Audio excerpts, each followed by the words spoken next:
Hey everyone, welcome back to another review. Today we're going to be taking a look at another one of the new March 1st, 2024 releases. This is another anniversary set. It is the boarding of the Tantive IV. This is set 75387, ages 8 plus, boarding of the Tantive IV with 502 pieces, and retails for, I completely forgot, I'll have to put it on the screen here, but great box, super refreshing packaging. I'm sure we'll get bored of it by the end of the year, of course, because, you know, that's just how it goes. But it comes with a ton of minifigures. I think this one is definitely very sought after. I think this one's going to end up being more popular than the R2-D2. We'll get into that, but we have the 25 years of LEGO Star Wars logo in the bottom, as well as our exclusive minifigure, and on the other side, all of the figures that come together. So this set here is really cool for a lot of reasons. It is packed with tons of play features. The build on it is really cool. It's expandable. It comes with a special trooper that a lot of people, well, it's got a lot of controversy around it. It's really not even worth explaining because it's been so covered,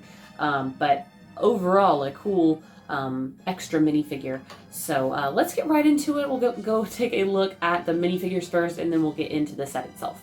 All right, so here we are with our first minifigure in this set. This is the 25 years exclusive ARC Trooper 5s, and he's cool. I mean, there is obviously a complaint going on that most people are going to be aware about with the helmet not being accurate, but that's the only complaint, in my opinion, with this figure. If you can get past that, this is a fantastic figure. The detailing is just superb. There's arm printing, toe printing, you know, hip printing, just looks super, super good. Really, really great. And then, of course, the head underneath for 5s looks good and is custom as well. He has a little backpack right there, and then comes on his anniversary stand. Like I said in my R2-D2 video with Darth Malik, I think that these are a little bit more just jointed of a anniversary line as our 20 years figures. That's just my personal belief, because they just seem to be kind of, I guess, they're fan favorites maybe, and they just don't flow as well. They just seem kind of disjointed from each other. If you set them up in a line, it just doesn't impress me as much as seeing all of the like anniversary yellow figures. It just looks better to me, but that's a personal preference. They are the same size stand, so if you want to display them with your 20 years figures, you can. Overall, I think it's a good minifigure. I'm not going to get too hung up on the helmet because I'm just not that kind of person, but to some of you, this might be garbage. I don't know. And then here we have a new Stormtrooper, and it is new because it is new with this black hip piece that is relative. Well, it's a white hip piece, but it's got these like little black triangles here to kind of show the body suit underneath, I guess, to make it more accurate. Dual molded helmet as always, and then we just have a standard like white fella, and good detailing. Obviously, these are like peak Stormtroopers at this point, other than I don't like the helmets, but I digress on that. It's really a great figure. And then we get our secondary one, which is a brown female. She looks good, and these are new to my knowledge because of their head and leg combo. We get Darth Vader here, and he is the spongy cape Darth Vader, which is my favorite type of cape. I really like them. They seem high quality. And then the new Darth Vader face that they started printing after Kenobi. So he is, I am almost positive, a reuse from another set that we've already gotten, but I mean, we're pretty much at peak Darth Vader, I think. I don't think it could get any better than this as a whole. We get 2 Rebel Fleet Troopers, which is really nice. These are new updated versions. I think they look great. They're what we see on the Yavin 4 base, Rebel base, but to me, I mean, there's a couple things. They could have printed the legs or dual molded the legs. At this point, it's very clear Rebel Fleet Troopers have really tall boots. Why they didn't do that, I don't know. It's going to drive me nuts. But yeah, their pants are just so plain in comparison to how detailed their torso is. I mean, it being 2024, I don't think that there's really an exception to have plain, non-printed or non-dual molded pants at this point. I think that that's just kind of sad for 2024 LEGO, but overall the jackets on these guys look fantastic, of course. And then of course we get Captain Antilles, and this is his scared face and his okay face. He's got some like age lines. Back of the shirt looks fine, and this is a new torso, I believe, from the other Wedge that came out, and I think it was the Tantive, the last Tantive set that we got that had a Captain Antilles in it. If I keep saying Wedge, I'm sorry. It's because it's Wedge Antilles, Captain Antilles. It confuses me. And I always say the wrong thing. But again, same thing, no dual molded legs, and I think that's a crying shame because the torso is so detailed, it just makes the pants look extra, extra plain. I do like that they give the rebels silver guns, though. I think that that looks nice. Silver blasters, even though it's not accurate, but I do like the silver blasters. All right, so we have the Tantive IV hallway here, and I think that this set pairs really well with the MIDI scale. I think that's, what are they calling it? Starship class, I think, is the brand of these like mid-scale ships.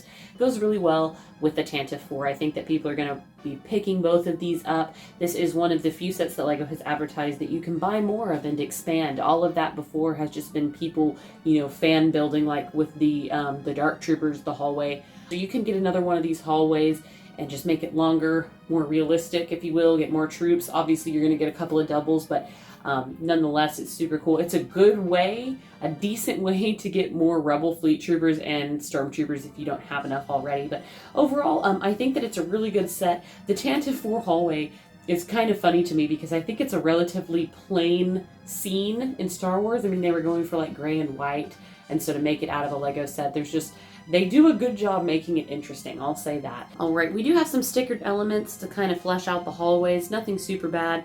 And then there is a nice printed door piece, which I like a lot. And then, of course, the hallway is like mostly dark gray. There's plenty of studs for characters.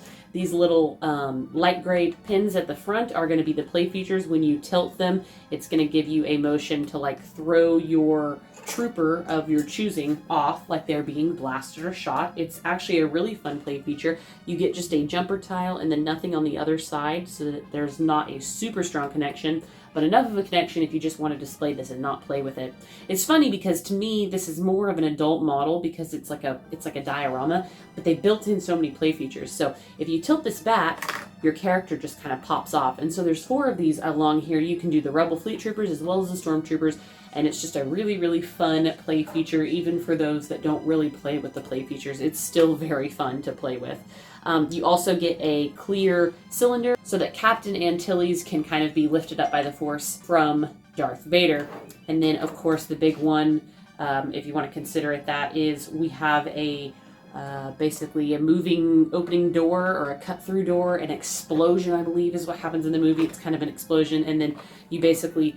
There's 2 handles here, you slide it across. I'm not sure why there's 2 because you can kind of just do it with this first one here, but you just slide it across and we have some interesting effects with the translucent studs to show that the door is been blown open. So that's really cool. It does, if you display it with the door blown open and you're displaying it against a wall, you're going to get more like dead space that won't connect like flesh to the wall. So to me, that's kind of a bummer because if you set it up like Darth Vader's entering and choking Captain Antilles, you want to have this door explosion going on. But when you display it, if you're in a shelf displaying it against a wall, it's going to take up this room to have this unit, this contraption in this position. And kind of have to have it folded closed, which is a bummer to me. You could also absolutely display it long ways this way rather than this way if you have the space. I think that actually it would go off it would look just as cool,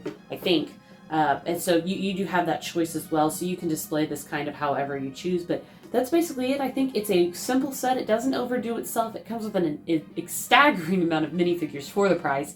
Great set. There's a ton of purchasability, repurchasability for this set if you're into that. And it's just overall a really, really good model from LEGO. I'm very pleased with this one. I really think that they hit all the checks. The only main complaint being the legs printed plainly on the Rebel Fleet Troopers. But anyways, guys, that is the review. Let me know what you think in the comments below, and thanks for tuning in.